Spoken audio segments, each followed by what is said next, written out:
নবী আমার ফরমাচ্ছেন, এ মেয়েরা, তোমাদের পেটটা হলো সন্তান তৈরির ফ্যাক্টরি। মা ভালো হয়ে যাও মা, ওই বাপ পেট থেকে হাফেজে কোরআন বার হবে, ওই পেট থেকে আলেম বার হবে, ওই পেট থেকে বসিরাটি আল্লাহর মতো পীর আল্লাহ এখনো বার করে দিতে পারে। শুধু মা ভালো হলে হবে না গো, বাপেরও ভালো হওয়া লাগবে না, লাগবে না। মা একা ভালো, বাপ মতখোর। ও চাচা কোথায় যাচ্ছ? মুরব্বী কোথায় যাচ্ছেন? শিগগির চলে এসো, ঝেড়ে এসো। এই শোনা, মা নামাজি কিন্তু বাপ তো আপনার তাসখোর, কেরামখোর। সারা রাত মানে কেরাম পিটিয়ে এসে যদি ওই অবস্থায় মেলামেশা হয়, বাচ্চা আল্লাহর ওলি হবে না? হবে না? আল্লাহর ওলি হবে না, ওসব আবু জাহেল পেট থেকে বার হবে। সোনামানি খিরা জামানেরা, আল্লাহর ওলি হযরত ইবনে হাজার আসকালানী রাহমাতুল্লাহ আলাইহি হুজুর আমার কিতাবে লিখেছেন, আল্লাহর ওলির নাম হলো হযরত আমর বিন আনাস রাহমাতুল্লাহ আলাইহি। মস্ত বড় আল্লাহর ওলি। আল্লাহর ওলি জীবনে কোনদিন নামাজ কাজা করে না, তাহাজ্জুদও কাজা করে না, ইশরাকও কাজা করে না, আওয়াবিনও কাজা করে না, অনেক নফল নামাজও পড়ে। আল্লাহর ওলি হযরত আমির বিন আনাস রাহমাতুল্লাহ আলাইহি, উনি নামাজের পাটিতে বসে রব্বিল আলামিন আল্লাহ পাকের দরবারে দোয়া চাই, আল্লাহ আমি আমির বিন আনাস আমার এমন একটা বিবি দেবেন, আয় আল্লাহ ওই বিবির পেট থেকে যেন এই জামানার একটা বড় ইমামকে উপহার দিতে পারি। জোরে বলুন সুবহানাল্লাহ। বিয়ে করার আগে নিয়ত করছে আমির বিন আনাস, আল্লাহ আমার ওরসে আমার বিবির পেটে একটা বাচ্চা দেবেন, সে যেন জগতের বড় ইমাম হয়। সুবহানাল্লাহ। নিয়ত দেখেন। আর আমাদের বিবিদের পেটে বাচ্চা আসার আগে নিয়ত হয়, এরে কোন স্কুলে দেওয়া যায় বলতে, কোন ইংলিশ মিডিয়ামে দেবে, বিবির সঙ্গে যুক্তি করে তুমি সকালবেলা নিয়ে যেতে পারবে? কি সুন্দর হাত ধরতে নিয়ে যাবে, তোর বউ হাতছাড়া হবে। আল্লাহর হুকুম অমান্য করবি, ছেলে তো যাবে, বউ যাবে। আল্লাহর ওলি নিয়ত করছে, আল্লাহ এটা ভালো বিবি আমার দেন আল্লাহ, যেন ওই বিবির পেট থেকে জগতের বড় একটা ইমাম আসে। জোরে বলুন সুবহানাল্লাহ। নামাজে হাও হাও করে কাঁদে। আমার মেয়েরা, সোনামানি খেরা, আল্লাহর ওলি হযরত আমির বিন আনাস রাহমাতুল্লাহ আলাইহি বয়স 20 থেকে 25 হয়ে গেল। আল্লাহর ওলির মনে পড়ে গেল নবী আমার বলেছেন, আন-নিকাহু মিন সুন্নতি ফামান রাগিবা আন সুন্নতি ফালাইসা মিন্নি। আমাকে বিবাহ করতে হবে। আল্লাহর ওলি হযরত আমির বিন আনাস রাহমাতুল্লাহ আলাইহি মেয়ে খুঁজতে লাগলেন।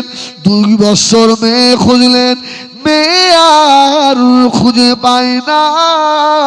কারণ আল্লাহর ওলি দেখতে গিয়ে আগে তো নামাজের কথা জিজ্ঞাসা করে, কি তুমি নামাজ পড়ো? এই কোরআন শরীফ পড়তে জানো? দোয়ায় কুনুতটা বলো তো। আর যুবকেরা, তোমরা যারা এখনো বিয়ে করোনি, আমি তোমাদের বলছি, আমি তো আগেই বলেছি আমি তোমাদের পাশের গ্রামের জামাই, বুঝেন না? একবার খবর নিয়ে দেখবেন। আল্লাহ শুকর, বিয়ে করতে যখন মেয়ে দেখতে যাবি, আমি যুবকদের বলছি, ওই জানোয়ারগুলোকে যেন সঙ্গে করে নিয়ে যাস না, যারা চুল টুল এখান দিয়ে এরকম করে কাটে। এদিন দেখি একজন এখানে পদ্ম ফুল আঁকিয়েছে, আস্তাগফিরুল্লাহ রাব্বি। হ্যাঁ, আবার অনেকে ফোন নাম্বার লিখে রাখে। এরা মনে করে যুবতী মেয়েরা আমাদের দেখলে খুব ভালোবাসে। তোমার মুখে জুতো মারে, তোমারে কোনো মেয়ে ভালোবাসে না, শয়তান বেয়াদব কোথাকার। এই সব ছেলেগুলোকে নিয়ে যুবক মেয়ে দেখতে যাবি তো তোর নসিব পুড়বে। এরকম মুরব্বীদের নিয়ে যাবি। ওই হাজি সাহেব যারা চুলদাড়ি পাখা, এদের চোখের পাওয়ার আলাদা। এরা শুধু রং দেখে না, এরা গুণ দেখে। আর তুই যাকে নিয়ে গেছিস ও গুণ দেখে না, রং দেখে। মেয়েটার চুল কেমন, চোখ দুটো ভিতরে ঢোকা না ভাষা ভাষা, নাকটা বেঁকা নাকি, আঙুলগুলো কেমন, ঠিক না? আর ইনিকে তো আগে জিজ্ঞেস করবে, মা দিনে রাতে বলো তো কওয়াক্ত নামাজ ফরজ? জোহরের নামাজ করাকাত? এইসব চলে, ওইসব নিয়ে তোর কপালে বাস পড়েছে, এই তোর কপালে বাস পড়েছে। হয়তো আমার কথা শুনে অনেকের রাগ হচ্ছে, রাগ করলে হবে না। শোনা, আমাদের বাচ্চা ভালো হবে কি করে? বিয়ের আসরেই বিনা অজুতে হাত তুলে বসে আছে। বলো, সত্যি কথা বলো। যে কটা বন্ধু বন নিয়ে যায়, এক শয়তানের অজু থাকে না। পকেটে সিগারেটের প্যাকেট, সারা বাড়ি ভাত হয় না। হ্যাঁ, ও বাবা বিয়ে হয়ে গেছে, সেই মাঠের দিকে হাঁটতে গিয়ে অন্যরকম কায়দায় টানে, মাছ জুতোর মুখী। আর এরা মরিষের বিয়ে বন হয়ে গেবে, দোয়া হবে, দোয়া করে আবার হাসে। আমি তো অনেক বিয়ে পড়িয়েছি, আমি তা জানি। তোর কপালে শান্তি নেই। এই বিয়ের আসরে এরকম মুরব্বীদের বসাবি যাদের দোয়া কবুল হয়। জোরে বলুন সুবহানাল্লাহ। হ্যাঁ, আমের বিন আনাস বলছে, আল্লাহ এটা ভালো বিবি আমার দাও আল্লাহ, যেন ভালো একটা আলেম ইমাম আমি সমাজকে উপহার দিতে পারি। সুবহানাল্লাহ। আমার মেয়েরা, সোনামানি খেরা, ওই কই পুকুরে মেয়েরা, বোনেরা, বেটিরা, ও জওয়ানেরা, কান খাড়া করে শোনো। আল্লাহ নবী হযরত আমের বিন আনাস 2 বছর মেয়ে খুঁজলেন, মেয়ে পেল না বাবা। 1 তারিখে জুমার নামাজ পড়ে আল্লাহ নবী হযরত আমের বিন আনাস রাহমাতুল্লাহ আলাইহি মসজিদ থেকে বার হয়েছে। হযরত আমের বিন আনাসের এক বন্ধু গিয়ে বলল, ও ভাই আমের বিন আনাস, তোমার জন্য একটা মেয়ে দেখেছি ভাই। মেয়েটা আল্লাহ পাকের আবেদা, জাহেদা, সালেহা, আল্লাহ পাকের কানেতা, আল্লাহ নেকবান্দি। ভাই আমের মেয়েটা কোনোদিন পর পুরুষ দেখে না। ওই মেয়েটা কোনোদিন নামাজ কাজা করে না, তাহাজ্জুদ কাজা করে না। ও ভাই আমের বিন আনাস, ওই মেয়েটা তোমার চলবে নাকি? খুব ভালো মেয়ে, খুব ভালো মেয়ে। আমের বিন আনাস বলল, আচ্ছা আমি তো ওই রকম মেয়েই চাইছি। জোরে বলুন সুবহানাল্লাহ। ওহ, কোন পর পুরুষ দেখে না, কোরআন পড়ে, নামাজ পড়ে, পর্দা পুশিদায় থাকে। এই মেয়েকে আমি দেখতেও যাব না, বিয়ে করব। বলল চলো। এখন যেসব যুবকেরা বিয়ে করে, তোরা মেয়ে দেখে বিয়ে করবে। মেয়ে দেখার সময় অনেক বাপ বলে, আমি যা দেখে দেবো তোর তাকে তাই নিয়ে সংসার করতে হবে। এটা বাপের ঠিক কথা নয়। ওই মেয়েটা বাপের জন্য দেখা না জায়েজ, বাপের জন্য দেখা। ভাই সাহেব এবার কি হবে? বাপ দেখতে পারবে না। এখন কিছু বাপ আছে মুরব্বী মুসল্লি, আমার মতো মলি সাহেব, ছেলে মানুষ করেছি আমি দেখে যা দেবো তাই। না চাষা, বিয়ে তুমি করবা না, লাস্টে যদি মেয়েটা তোমার পছন্দ হয়ে যায়, বলবে আজ ছেলের দেবো না, আমি করবো। আল্লাহ বলেছে খবরদার বাপ তুই দেখবি না। আর বন্ধুদের জন্য দেখা তো হারামি, দেখাই যাবে না। যে বিয়ে করবে ওর জন্য দেখা একটু জায়েজ আছে। আমার ভাইজানেরা, শুনে রেখেরাম, আল্লাহর নবী হযরত আমির বিন আনাস বলেছিলেন, ও ভাই বন্ধুরে, আমি মেয়ে দেখবো না, আমি ওই মেয়েকে বিয়ে করবো। বিয়ের দিন ধার্য হয়ে গেল। ও খৈপুকুরে জওয়ানেরা, বিয়ে হিসাব কবুল হয়ে গেল। বিয়ে বউ নিয়ে বাড়ি চলে এসেছে। বাসর রাতে আল্লাহর নবী হযরত আমির বিন আনাস ঘরের ভিতরে ঢুকে দেখে বিবি দেখতে ভালো না, গায়ের রং হাড়ির তলা থেকেও কালো, চেহারা ভালো নয়। আল্লাহর নবী হযরত আমির বিন আনাস রাহমাতুল্লাহ আলাইহি ঘর থেকে ছুটে বার হয়ে চলে যাচ্ছে। এই বিবি নিয়ে সংসার করব না, কি করে সংসার করা যায়, যাকে দেখে আমার রুচ হয় না। ইস, নামাজি মেয়ে হলে কি হবে, নাকটা মোটা, চোখগুলো বড় বড়, গায়ের রং কালো, জীবনের সঙ্গী হবে, একে নিয়ে সংসার কি করে করি। বাসর ঘর থেকে পালিয়ে যাচ্ছে। আল্লাহর নবী হযরত আমির বিন আনাস রাহমাতুল্লাহ আলাইহি ঘর থেকে যখন পালিয়ে যাচ্ছিলেন, বিবি সাহেবা ছুটে পিছন পিছন গিয়ে আর ডাকতে লেগেছে, আল্লাহর নবী হযরত আমির বিন আনাস, আপনি আমাকে বিয়ে করেছেন, আজকে বাসর রাত, আমার হক আছে, আমি আপনার উপরে হকদার। এ আমির বিন আনাস, আমার হক আদায় না করে আমার চেহারা খারাপ দেখে পালিয়ে চলে যাচ্ছে।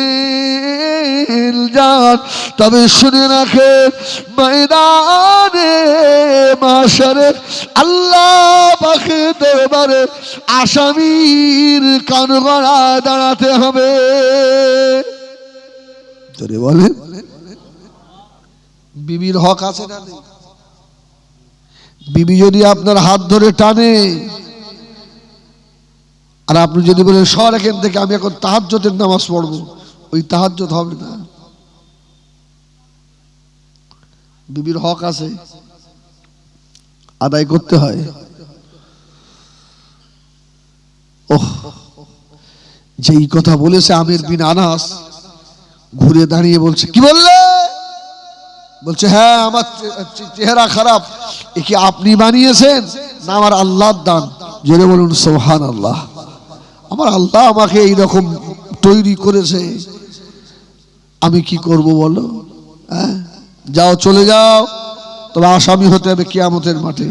আল্লাহ বললেন, ইন্না আকরামাকুম ইনদাল্লাহি আতকাকুম, যার বিষয়ে তাকওয়া বেশি, আল্লাহর ভয় বেশি, ও আল্লাহর কাছে বেশি প্রিয়। জোরে বলুন সুবহানাল্লাহ।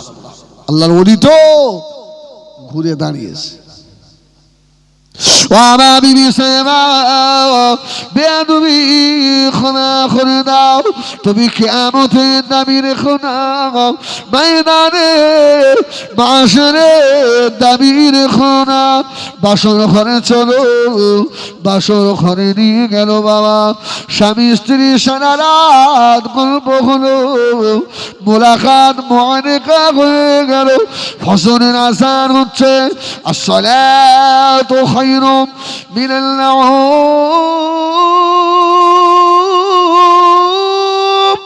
আল্লাহর নবী আর ঘরের ভিতরে থাকে না, ছুটে বার হয়ে এসে ফরজ গোসল করে আল্লাহর নবী মসজিদে চলে গেলেন, নামাজে পড়লেন, নামাজ আদায় করে ওই যে বার হয়ে গেল আয় আল্লাহ আমার বিবির হক আমি আদায় করে এসেছি আল্লাহ, ওই বিবি নিয়ে আর থাকবো না, আমি এবারে চলে গেলাম।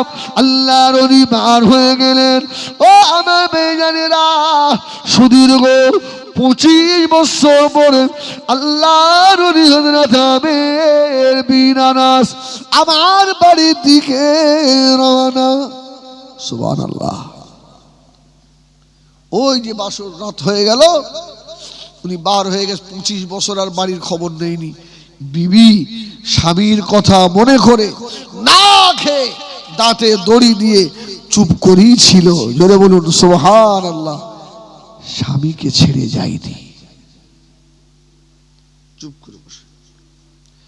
ওই যে বাসর রাত্রি মিলন হয়েছে, আল্লাহ ওই রাতেই বিবির পেটে বাচ্চা দিয়েছে। জোরে বলুন সুবহানাল্লাহ। আমার বেজানেরা, সোনা মানিকেরা, আল্লাহর ওলি হযরত আমির বিন আনাস রাহমাতুল্লাহ আলাইহি 25 বছর পরে বাড়ি আসছেন। গ্রামে এলাকায় জমা মসজিদে গিয়ে জুম্মার নামাজ আদায় করলেন। জুমার নামাজের আগে মসজিদের ইমাম এত সুন্দর বক্তব্য রেখেছিল হাদিস কোরআন নিয়ে।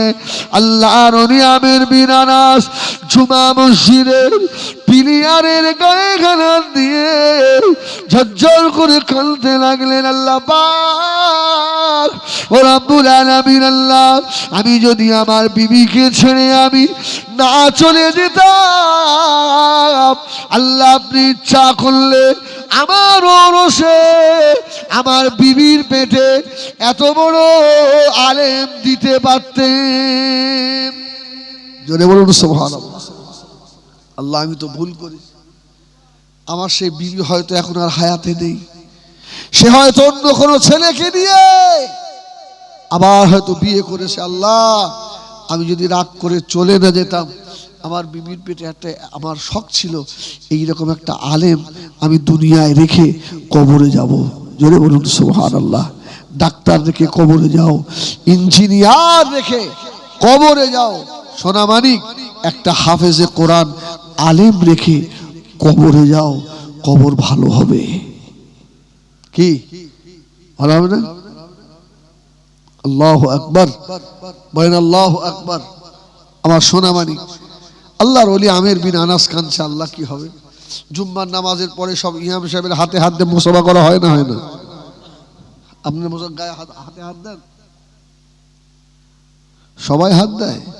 2 রাকাত তো নামাজ হয়ে গেলে মসজিদ অর্ধেক ফাঁকা হয়ে যায়, হয় না? হয় না? হুড় করে পালায়, মানে ওদের টান ধরেছে।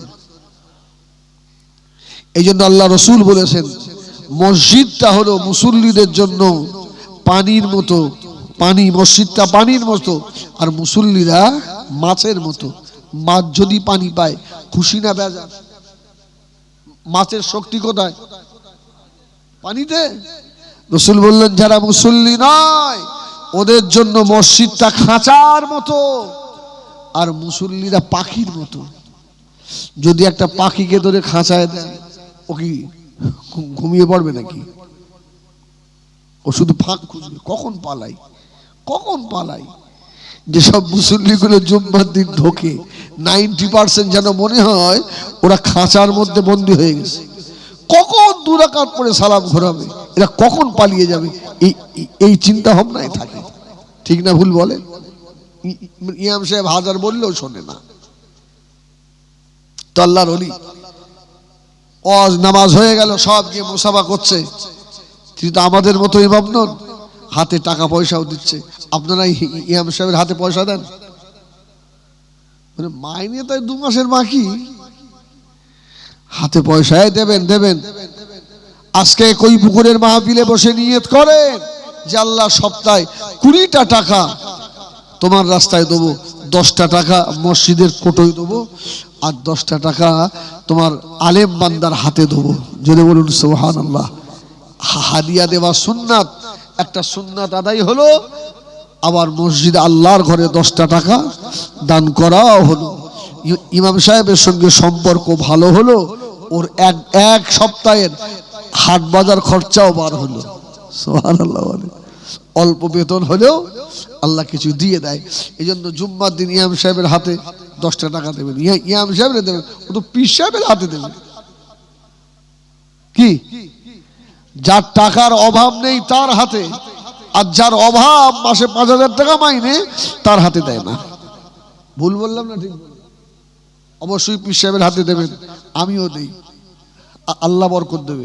আগে গ্রামের যে পীর ওর দেখে তারপরে অন্য পীরের দাও, কাজ হবে। আল্লাহ নবী হযরত আমির বিন আনাস রাহমাতুল্লাহ আলাইহি হুজুর আমার সকলেই মুসাফা করছে বাবা, ও মেয়েদের সকলের মুসাফা করা হয়ে গেল। সকলের পিছনে গিয়ে আল্লাহ নবী হযরত আমির বিন আনাস ইমাম সাহেবের হাত ধরে আর হাওমাও করে কেঁদে দিয়েছে। বেয়াদবি মাফ করুন ও বাবা ছেলে, আল্লাহ তোমাকে এত বড় আলেম করেছে বাবা। একবার বলবে বাবা ছেলে, তোমার বাপের নামটা কি বাবা? তোমার আব্বার নাম কি? ওহ, আমির বিন আনাস রাহমাতুল্লাহ আলাইহি জিজ্ঞেস করে, ইমাম সাহেব বলছে, আমি আমার আব্বাকে জীবনে চোখে দেখিনি। জোরে বলুন সুবহানাল্লাহ। আমি আমার আব্বাকে দেখিনি। ও বাবা ছেলে, তোমার মায়ের পেট কত ভালো, যে মা এত বড় আলেম আল্লাহর ওলি বান্দা পেটে রেখেছিল, ওই মা যে কত ভাগ্যবান এই না বলে আল্লাহর ওলি হযরত আমির বিন আনাস ওই বাচ্চা ছেলেটার আর ইমাম সাহেবের হাতে চুমা খেতে লাগলো। আমির বিন আনাস আর ঘরে যায় না, মসজিদের পিলিয়ারে হেলাল দিয়ে দাঁড়ানো। কিছুক্ষণ পরে দেখতে পায় শত শত নয় হাজার হাজার আলেমেরা হাদিস কোরআন মাথায় করে নিয়ে সব ছুটে ছুটে এসে ইমাম সাহেবের পাশে বসে গেল। মসজিদের ইমাম হাদিস শরীফ পড়াতে লাগলেন। হাদিস পড়াচ্ছে, আমির বিন আনাস চুপ করে শুনছে। সুবহানাল্লাহ। হাদিস পড়া হয়ে গেল, মাগরিবের নামাজ। আস্তে আস্তে গিয়ে ইমাম সাহেবের হাত ধরে বলছে, বাবা ও জগতের বড় আলেম, আমি তো মুসাফির মানুষ, আপনাদের বাড়িতে আজকে রাত্রে আমার একটু থাকার ব্যবস্থা হবে? আমি রাতটা আপনাদের বাড়ি থাকবো। ইমাম সাহেব জবাব দিয়েছিলেন, ও বাবা মুসাফির, আমি বলতে পারবো না, কেননা আমার জনম দুঃখিনী মা, আমার আম্মা জান হায়াতে রয়েছে। আমার আম্মা জান বিনা পারমিশনে কোন পুরুষ আমাদের বাড়িতে প্রবেশ করতে পারে না। ইমাম সাহেবকে আল্লাহর ওলি জিজ্ঞাসা করলে, বাবা ছেলে, ও বাবা ছেলে, তোমার নামটা কি একবার বলবে বাবা? তুমি যে এত বড় আলেম, নামটা একবার বলে দাও। আল্লাহর ওলি বড় ইমাম বলেছিলেন, ও আল্লাহর ওলি হযরত আমির বিন আনাস, আমার নামটা শোনেন। 4 ইমামের ভিতরে আল্লাহ পাক আমাকে একটা ইমাম করেছে। জোরে বলুন সুবহানাল্লাহ। ও আল্লাহর ওলি হযরত আমির বিন আনাস, আমি অন্য কেউ নয়, আমি হলাম এ জমানার বড় ইমাম, বড় আলেম। আমার নাম হলো হযরত ইমামে মালিক। জোরে বলুন সুবহানাল্লাহ। ইমাম মালিক রহমাতুল্লাহ। চলো বাবা, রাত্রে কোথায় থাকি, তোমাদের বাড়িতে একটু জায়গা হবে? আমি আপনাকে নিয়ে যাচ্ছি, কিন্তু আমার মা যদি না বলে থাকা হবে না, কোন পুরুষ আমাদের বাড়িতে এলাও নেই। ও ঠিক আছে। আল্লাহর নবী চার ইমামের বড় এক ইমাম হযরত ইমাম মালিক রাহমাতুল্লাহ আলাইহি ছেলে মুসাফিরটাকে আমির বিন আনাসকে বাড়িতে নিয়ে যাচ্ছেন। যে রাস্তা দিয়ে নিয়ে যায় হযরত আমির বিন আনাস বলেন, আমার মনে হয় ওটা আমার বাড়ির সেই রাস্তা। জোরে বলুন সুবহানাল্লাহ। আল্লাহ নবী হযরত আমির বিন আনাস রাহমাতুল্লাহ আলাইহি বলেন, আমাকে নিয়ে গিয়ে আমার সেই বাড়ির সম্মুখে দাঁড় করিয়েছে। জোরে বলুন সুবহানাল্লাহ।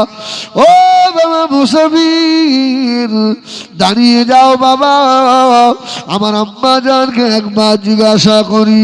হযরত আমির ঝরঝর করে কাঁদতে লাগলেন। আল্লাহ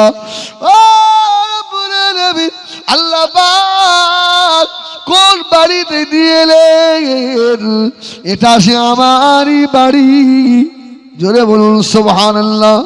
মুসাফির আমির বিন আনাসকে দাঁড় করিয়ে রেখে ঘরে ভিতরে গিয়ে ইমাম মালিক আম্মাজানকে জিজ্ঞাসা করলেন, আম্মাজান, একজন মুসাফির আল্লাহ পাঠিয়েছেন, বাড়ির মধ্যে আসতে বলবো? মা বলছে, বাবা তুমি তো সবই জানো, তবে মুসাফিরের দোয়া তো কবুল হয়, এই রকম সুযোগ ছাড়া যায় না। জোরে বলুন সুবহানাল্লাহ। মুসাফিরকে একটু দাঁড়াতে বলো, আমি ঘর বিছানাটা ঠিক করে নিই, তারপরে নিয়ে এসো। আল্লাহু আকবার বলেন। যার বাড়িতে সেই তো ঢুকছে। জোরে বলবেন না সুবহানাল্লাহ। আজকে তো মুসাফির হয়ে ঢুকেছে। ঘর হয়ে পরিষ্কার হয়ে গেল। আল্লাহর ইমাম মালিক ডাকলেন, ও বাবা মুসাফির, চলে এসো বাবা, এই ঘরে তুমি শুয়ে পড়ো। আল্লাহর আমির বিন আনাস ঘরের ভিতরে ঢুকে পড়লেন। ও আমার জানেরা, ঘরে ঢুকে একবার ডাক দিলেন, ও বাবা চার ইমামের এক ইমাম হযরত ইমাম মালিক, এদিকে এসো বাবা, আমার কাছে এসো বাবা। আমার জীবনের বড় শখ, যে মেয়েটা এত বড় আলেমকে পেটে রেখেছিল, ওই মাটাকে একবার দেখবো বাবা। তোমার আম্মা জানকে গিয়ে বলো, মুসাফির একবার তোমাকে দেখতে চায়। জোরে বলবেন না? মুসাফির একবার তোমাকে দেখবে মা। হযরত ইমাম মালিক আস্তে আস্তে গিয়ে মাকে বলছে, আম্মা জান, মুসাফিরটা আপনাকে দেখবে। যখন কথা হচ্ছিল, মা ঘরের দেওয়ালের পাশে দাঁড়িয়ে দাঁড়িয়ে কথাগুলো শুনছিলেন। যদি বলুন সুবহানাল্লাহ। আর একা একা মনে করছিল, আল্লাহ, বাসর রাতে যেমন গলার আওয়াজ পেয়েছিলাম, ঠিক তদ্রূপ গলার আওয়াজ। যদি বলবেন না সুবহানাল্লাহ। ঠিক সেই রকমই তো গলার আওয়াজ। ইমাম মালিক গিয়ে বললেন, আম্মু, মুসাফির একবার আপনাকে দেখবে। আল্লাহু আকবার। আল্লাহর নবী হযরত ইমাম মালিক রাহমাতুল্লাহ আলাইহি আম্মা জান ঘরের ভিতরে আস্তে আস্তে প্রবেশ করলেন, বরখা মুড়ি দিয়ে। ও মেয়েরা, ঘরের ভিতরে গিয়ে সালাম দিলেন। যেই না সালাম দিয়েছে, মুসাফির তার বিবিকে দেখে চিনতে পেরে গেল। বিবিও চিনতে পেরে গিয়েছে। ও মেয়েরা, মুলাকাত মুআনেকা হয়ে গেল। ওই সময় জিজ্ঞাসা, মুসাফির জিজ্ঞাসা করলো, বিবি রে, এই বাচ্চাটা কার? আমি ইমাম মালিকের আম্মা জান বলেন, ও আমার স্বামী আপনি আমি আমার দেখতে খারাপ বলে আমাকে রেখে চলে গিয়েছিলেন, তবে আমি শুনেছিলাম আমার স্বামীর জীবনে বড় আশা ছিল আল্লাহ আমার বিবির পেট থেকে যেন জগতের বড় ইমাম পয়দা হয়। আপনি চলে গিয়েছেন আমাকে বাসরাতে রেখে, আমি 5 ওয়াক্ত নামাজে আল্লাহ পাকের শাহী দরবারে হাত তুলে কেঁদেছি, আল্লাহ স্বামী আমাকে রেখে চলে গেল, তাতে আমি দুঃখিত নয়।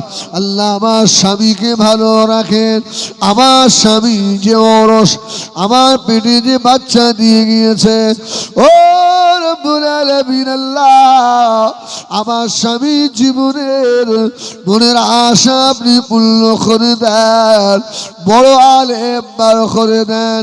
ও আল্লাহর ওলি হযরত আমির বিন আনাস এই ছেলেটা আপনার ওরসের সেই বাসর রাতে পেটে আসা বেটাকে আল্লাহ 4 ইমামের বড় ইমাম একজন করেছে, জোরে বলুন সুবহানাল্লাহ।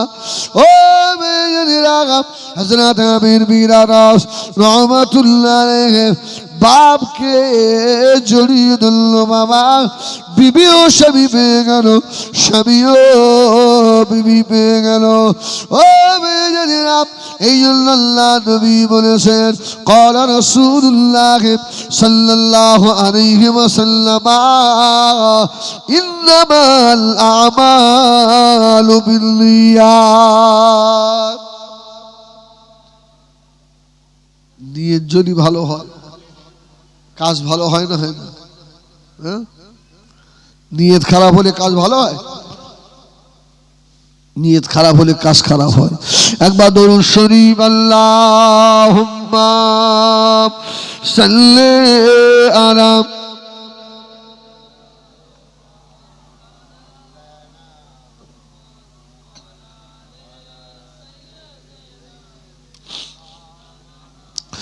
ধন্য হয়েছি মোরা ধন্য বিশ্ব নবী তোমার জন্য, ধন্য হয়েছি মোরা ধন্য বিশ্ব নবী তোমার জন্য।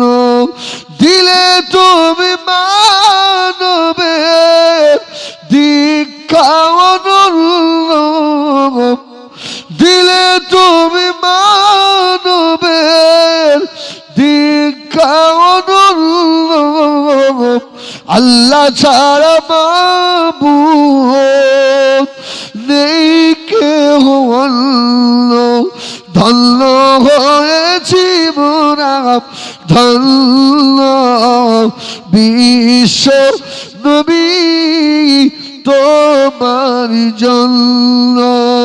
আল্লাহুম্মা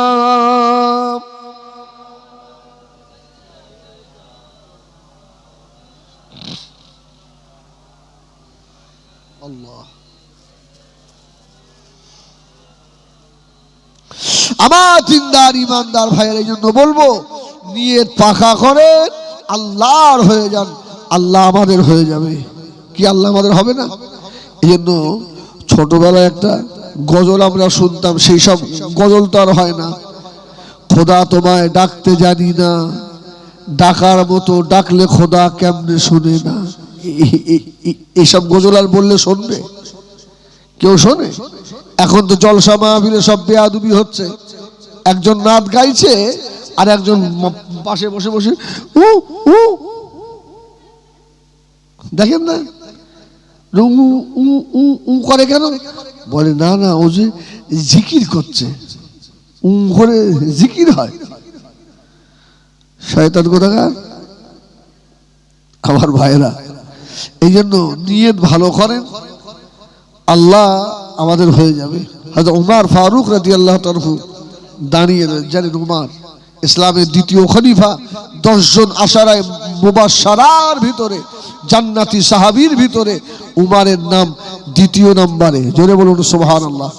এখন উমার রাগী মানুষ না ঠান্ডা মানুষ? হালকা রাগী না বেশি রাগী? আসাদুহুম ফি আমরিল্লাহ উমার, কঠিন রাগী মানুষ। উমার রাদিয়াল্লাহু তাআলা বসে আছেন, আর বাপ বেটা দুইজন এসে উমারের সম্মুখে দাঁড়িয়ে উমারের মুখের পানে তাকিয়ে রয়েছে। উমার ফারুক বাপকে একবার দেখছে, বেটাকে একবার দেখছে। ওহ, খুব সুন্দর তো। আরে অবিকল তো ছেলেটা বাপের মতো হয়েছে, নাক মুখ সব একই রকম। রাসূলুল্লাহ সাহাবীটা বলছে, ওমর কি দেখছেন? বলছে, না আমি দেখছি আমার আল্লাহ যে এত সুন্দর কারিগর, তোমাদের দুই বাপ বেটাকে এত সুন্দর করে আল্লাহ যে তৈরি করেছে। ওই সময় আল্লাহ নবী সাহাবী জবাব দিয়েছিলেন, ও মুসলমানদের খলিফা, ও হযরত ওমর শুনে রাখেন, আমি আমার ছেলেটাকে আপনার কাছে নিয়ে এসেছি। আমার মনের একটা বড় আশা রয়েছে, আপনার কাছ থেকে দোয়া নেব। ও হযরতে ওমর, আল্লাহ নবী 1 তারিখে জিহাদের ময়দানে ডাক দিয়েছিল। ও নবী পাকের সাহাবী হযরতে ওমর, আমার এই বাচ্চাটা তখন ওর মায়ের পেটের ভিতরে ছিল। ও হযরতে ওমর, আমি আমার বিবিকে বললাম, ওরে আমার বিবি সাহেবা, তাড়াতাড়ি করে তলোয়ারটা আমাকে দাও, আমি আল্লাহর দ্বীনের জন্য, আল্লাহ পাকের কোরআনের জন্য বার হয়ে যাব। জোরে বলুন সুবহানাল্লাহ। ও হযরতে ওমর, আমার বিবি সাহেবা আমার হাতে যখন তলোয়ার তুলে দিয়েছে, আমি জিহাদের ময়দানে চলে যাব, আমার বিবি সাহেবা পিছন দিক দিয়ে ডাক দিলেন, ওরে আমার স্বামী রে, একটুখানি দাঁড়িয়ে যাও। ঘরের চৌকাঠে দাঁড়িয়ে আমার বিবি সাহেব, আমার স্বামী, আমার পেটের বাচ্চা ছিল, আমি আমার বিবি সাহেবার পেটের উপরে হাত দিলাম। ও হযরতে ওমর, বিবির পেটে হাত দিয়ে বলেছিলাম, বিবি রে, ও বিবি, আমি জিহাদে চলে গেলাম, এই বাচ্চাটাকে আল্লাহ হেফাজত করবে, কেননা আমি আল্লাহ পাকের দ্বীন কায়েমের জন্য যাচ্ছি। জোরে বলুন সুবহানাল্লাহ। বাচ্চাটাকে আল্লাহ দেখবে। তো ওমর রাদিয়াল্লাহু তাআলা ঘটনাটা শুনছে গভীর মনোযোগ। ওমর বলছে, তারপরে কি হলো? আমি জিহাদের ময়দানে চলে গেলাম, জিহাদের ময়দান থেকে খবর পেলাম আমার স্বামী বাচ্চা ডেলিভারি করতে গিয়ে, আমার বিবি বাচ্চা ডেলিভারি করতে গিয়ে আর ইন্তেকাল হয়ে গিয়েছে, বাচ্চা পেটের ভিতরেই রয়েছে, আমার বাচ্চা সহ এরা দাফন করে দিয়েছে। জিহাদের ময়দানে আল্লাহ আমাদের গাজী করে দিলেন। জিহাদের ময়দান থেকে ফিরে এসে দেখছি আমার বাড়ি শূন্য, কেউ নাই, চতুর্দিকে তাকায় কেউ নাই, আমার বিবি দুনিয়া থেকে বিদায় নিয়েছে। বাবা, ও হযরতে ওমর রে, এইভাবে দিন যায় রাত আসে, রাত যায় দিন আসে। একদিন আমাকে গ্রামবাসীরা এসে বলল, এ আল্লাহ নবী সাহাবী, তোমার বিবি সাহেবা যে মারা গেছে, তোমার বিবি কবর থেকে গভীর রাত্রিরে দাও দাও করে যেন আগুনের হলকা ওঠে। আপনাদের এই ঈদগাহ রেখে হতো না কিছু একটা?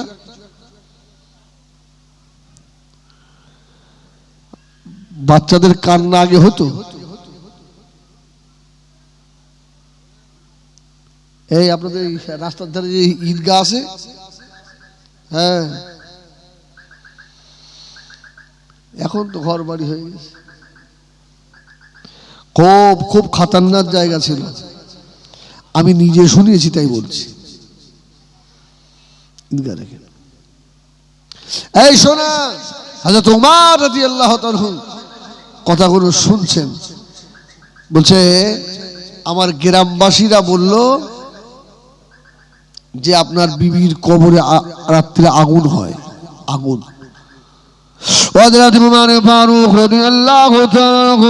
আমি গভীর রাত্রে উঠে গেলাম, আস্তে আস্তে উঠে গিয়ে আমার বিবি সাহেবার কবরে দাঁড়িয়ে দাঁড়িয়ে দুটো হাত তুলে আল্লাহ পাকের দরবারে মোনাজাত করতে লাগলাম। ও রব্বুল আলামিন, আল্লাহ পাক বেয়াদবি ক্ষমা করে দেন, আমার বিবি সাহেবাতুল্লাহ শহীদের দরজা পাবে। ও রব্বুল আলামিন, আমার বিবির কবরে কেন আগুন হয়? হযরত আল্লাহ নবী সাহাবী বলেন, দোয়া করতে করতে দেখতে পাই আমার বিবির কবরে ওটা আগুন নয়, ওটা নূর আর নূর। জোরে বলুন সুবহানাল্লাহ। আমি কবরে দাঁড়িয়ে দাঁড়িয়ে হাওমাও করে কাঁদতে লাগলাম, আল্লাহ পাক আপনি কবরের আযাব যদি হয় আল্লাহ আপনি বন্ধ করে দেন। ও হযরতে উমর, আমি কবরের ধারে দাঁড়িয়ে দাঁড়িয়ে যখন কাঁদছিলাম, ওই সময় আল্লাহর হুকুমে কবরটা ফেটে গেল। আমি আস্তে আস্তে গিয়ে কবরে দাঁড়িয়ে গিয়ে দাঁড়ালাম, কবরের ভিতরে উঁকি মেরে দেখি আমার ছোট বাচ্চাটা যে মায়ের পেটে ছিল, ওই বাচ্চাটা যেন ওর আম্মা জানের বুকের উপরে বসে খেলা করছে। জোরে বলো।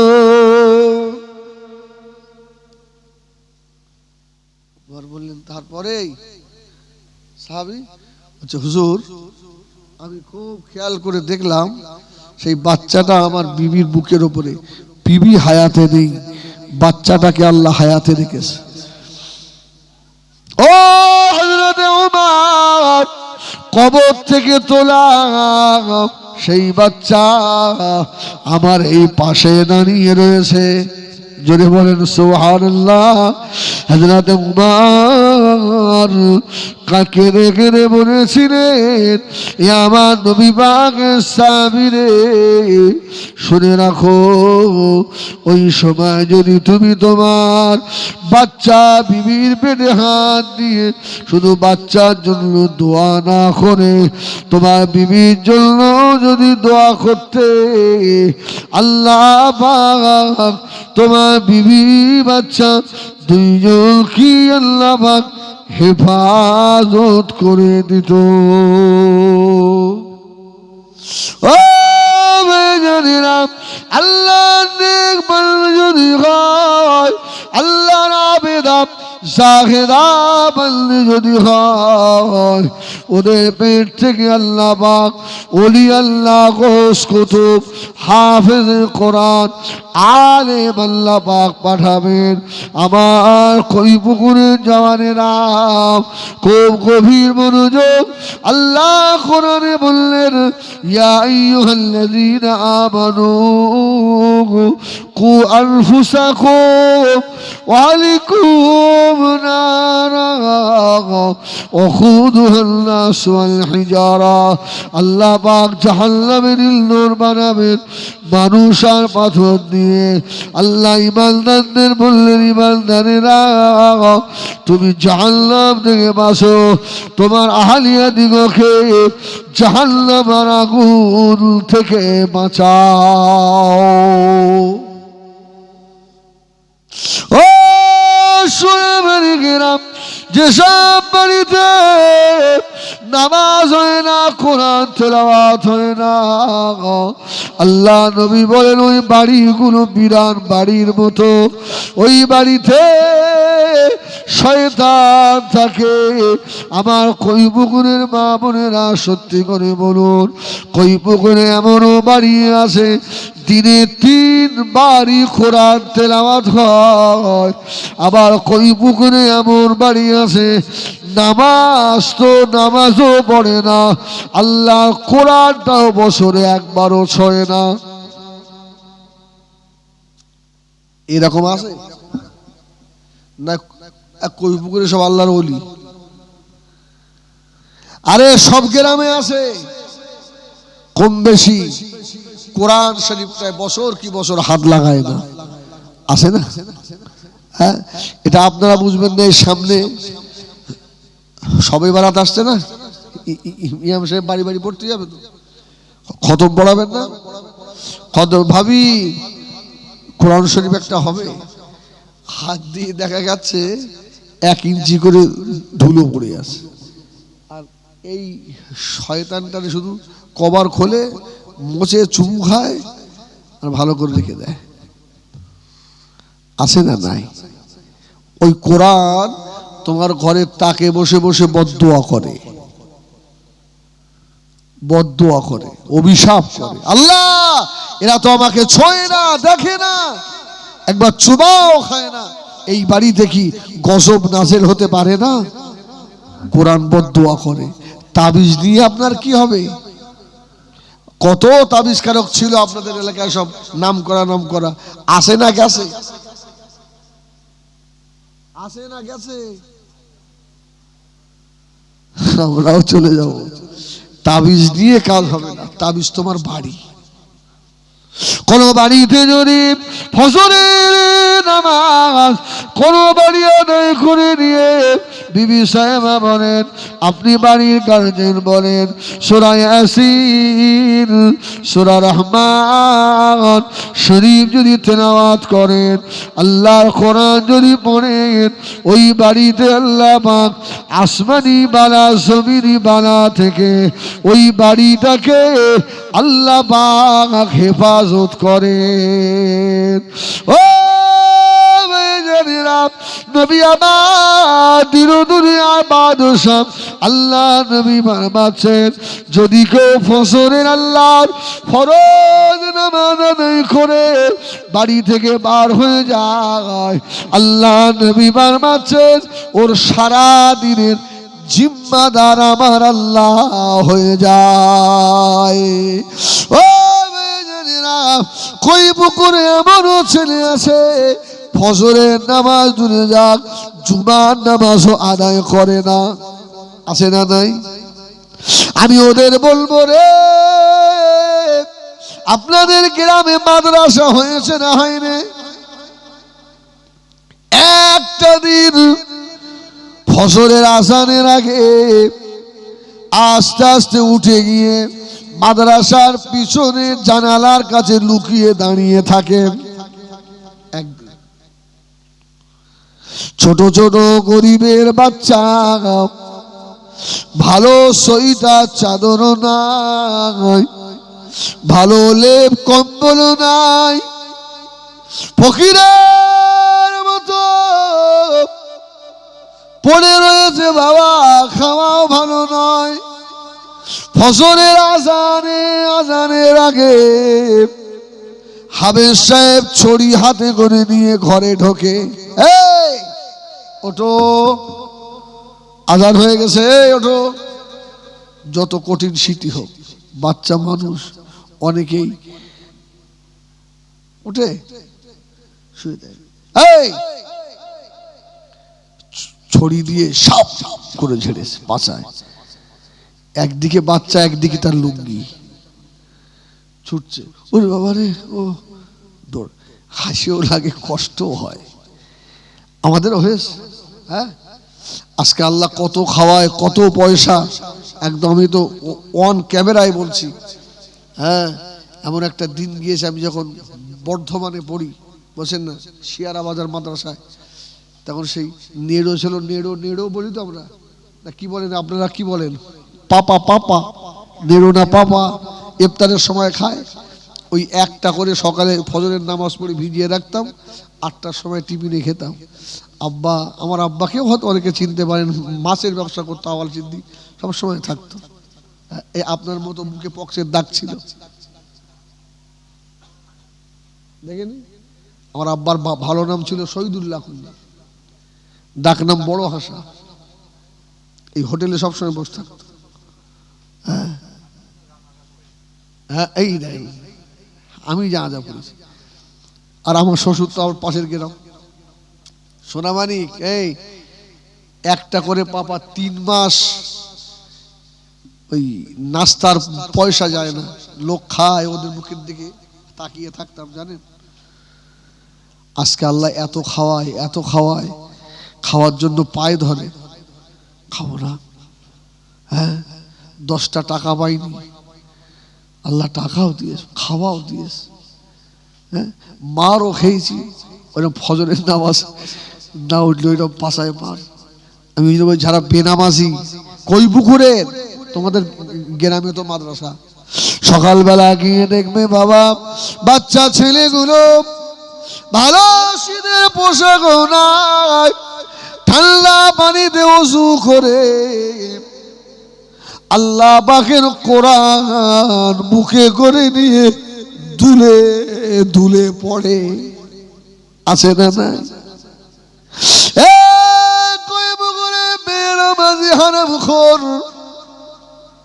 তোর কি একটু মনে কষ্ট লাগে না? আল্লাহ তুমি আমাকে ভালো খাওয়াও, ভালো জায়গায় শোয়াও, ফজরের আযান হলে তুমি লেপ কম্বল জড়িয়ে ধরো, তোমার গ্রামের মাদ্রাসার বাচ্চাগুলো আর শীতে কাঁপে আর দুলে দুলে কোরআন তেলাওয়াত করে, তুমি যুবক কি করে আল্লাহ দরবারে জবাব দেবে? কি করে ফজরের নামাজ কাজা করে দাও? আমার কই পুকুরের ভাইয়েরা রে, হাতে না ধরে পায়ে ধরে বলবো, আল্লাহর ওলি হযরত বড় পীর সাহেব রহমাতুল্লাহ আলাইহি কিতাবের মধ্যে লিখেছে বাবা, আল্লাহর ওলি বলেন এই পৃথিবীর ভিতরে সব থেকে নিকৃষ্ট প্রাণী হলো শূকর। শূকর নিকৃষ্ট প্রাণী। বড় সাহেব বলেন শূকর যখন সকালবেলা ঘুম থেকে ওঠে, শূকর আল্লাহর শুকর আদায় করে। সুবহানাল্লাহ। ও শূকর আল্লাহর শুকর আদায় করে বলে, ও রব্বুল আলামিন আল্লাহ, আপনি আমাকে পৃথিবীর ভিতরে নিকৃষ্ট প্রাণী করেছেন, আমি দুঃখিত নয় আল্লাহ, আপনি যাতে খুশি, আমি শূকরতা সে খুশি। তবে আপনার কাছে একটা দাবি আমার, আল্লাহ সকালে যেন বেনামাজির সঙ্গে আমার দেখা না হয়। এবার সুবহানাল্লাহ বলবেন না? এই বলবেন না সুবহানাল্লাহ? শূকর বলে যেন বেনামাজির দেখা না হয়। আল্লাহ আমি নিকৃষ্ট প্রাণী, সব ঠিক আছে। ও নবী আমার দিন দুনিয়ার বাদশাহ হাবিবুল্লাহ জনাবে মুহাম্মদুর রাসূলুল্লাহ সাল্লাল্লাহু আলাইহি ওয়াসাল্লাম, আল্লাহ নবী কাবা শরীফে, আল্লাহ নবী নামাজে মশগুল। ও ভাইজানেরা, চতুর্দিকে বেঈমান বেদিনীরা ভরা, আল্লাহর নবী নামাজে দাঁড়িয়েছেন। ও নবী আমার নামাজ পড়ছেন, নামাজ হয়ে গেল, আল্লাহ নবী নামাজ আদায় করে কাবা শরীফ থেকে বার হয়ে চলে আসছেন বাবা। আল্লাহ নবী বারবার আল্লাহ পাকের কাবার দিকে ঘুরে ঘুরে ঘুরে ঘুরে চেয়েছে দেখে নবী আমার কাবা ছেড়ে আসতে চায় না। ও ভাই জানি রে আল্লাহ পাকের হাজি বাংলা যারা আছে একবার জিজ্ঞাসা করে দেখেন আল্লাহ হাজিরা যেদিনে আল্লাহর কাবা থেকে বিদায় তওয়াফ করে হাজি সাহেবরা বারবার কাবা দেখে আর চোখের পানিতে বুক ভিজে যায়। আল্লাহ আপনার কাবা যেন জীবনে শেষ দেখা না হয়ে যায়। আল্লাহ পৃথিবীর ভিতরে একটা মাত্র ঘর যে ঘর দেখলে জীবনের যত গুনাহ সব আল্লাহ মাফ করে দেয়। ও নবী আমার কাবা শরীফে নামাজ আদায় করে আল্লাহ নবী টুক টুক করে ঘরের দিকে রওনা হলেন। আম্মা জান হযরতে খাদিজা দুনিয়ায় নাই। আল্লাহ নবীর মনে বড় ব্যথা কষ্ট। আল্লাহ নবী যেই রাত মক্কা শরীফের রাস্তার উপরে উঠেছে আল্লাহ নবীকে পাশ থেকে কানা যেন আমার দয়া নবী মাহানা নবীকে বাবা মা তুলে গালাগালি দিতে লাগলো। আল্লাহ নবী যখন রাস্তা দিয়ে হাঁটতেন মনে হতো যেন আমার রাসূলুল্লাহর কিছু হারিয়ে গেছে। আল্লাহ নবীকে গালাগালি দেয়। ও নবী আমার দিন দুনিয়ার বাদশাহ একবার মাথাটা ঘোরালেন। এ মক্কা যুবকেরা মক্কা জওয়ানেরা আমি তো কারো ক্ষতি করিনি বাবা। আমি মুহাম্মদ আমার হাত দিয়ে কাউকে আমি কষ্ট দিইনি বাবা।